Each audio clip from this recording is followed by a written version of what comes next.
एक और कैटेगरी जिसका आपने जिक्र कर दिया था वो है banking and PSU debt fund. अब इनकी जी। खासियत क्या है मौजूदा मार्केट में, ये आप समझाइए। देखिए, तो हम दूसरी कैटेगरी में आते हैं जहां पर अगर आपका निवेश का जो टेनर है वो 2 से 3 साल या 3 से 4 5 साल, मतलब आप 3 साल के आसपास कहीं निवेश करना चाहते हैं। 3 साल के प्लस निवेश करने में डेट में ये फायदा होता है कि एक तो आपके जो गेन्स होंगे वो लॉन्ग टर्म कैपिटल गेन बन जाएंगे और वहां पर आप इंडेक्सेशन का बेनिफिट भी ले सकते हैं।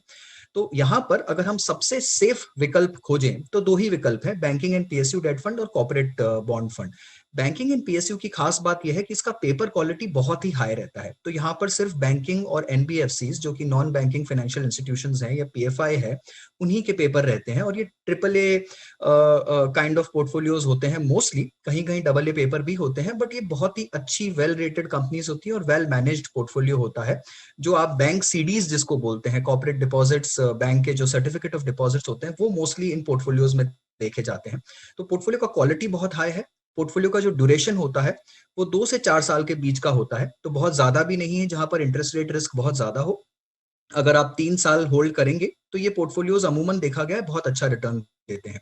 और उसी कैटेगरी में कॉर्पोरेट डेट फंड भी शामिल हो जाते हैं स्वाति, जहां पर कॉर्पोरेट पेपर भी होते हैं बैंकिंग पेपर्स के अलावा। तो बस यही डिफरेंस है कि आप थोड़े से कॉर्पोरेट पेपर शामिल कर लेंगे तो कॉर्पोरेट बॉन्ड फंड बन जाएगा, और अदरवाइज आप सिर्फ बैंकिंग और एनबीएफसी के पेपर रखेंगे तो वो banking and PSU debt fund बन जाता है। और जैसे हमने आमतौर पर देखा है मोहित की जब लमसम पैसा या अगर छोटे समय के लिए पैसा रखना है तो निवेशक यूजुअली एफडी का रुख कर लेते हैं कि चलो एफडी कर लेते हैं। तो एफडी से एक अच्छा ऑप्शन हो सकता है ये। अगर आप 3 साल के ऊपर पैसा रख सकते हैं स्वाति, तो ये डेफिनेटली एफडी से अच्छा ऑप्शन हो सकता है। यहाँ पर आपको जो वाईटीएम है पोर्टफोलियो का, जो यील्ड है उससे ऊपर थोड़ा सा रिटर्न बनने की संभावना रहती है। काफी बार आपको क्रेडिट स्क्वीज होता है या फिर क्रेडिट कंप्रेशन जिसे बोलते हैं, या फिर आपको अगर इंटरेस्ट रेट मूवमेंट्स थोड़े फेवरेबल हो जाए तो उससे जो बेनिफिट आता है।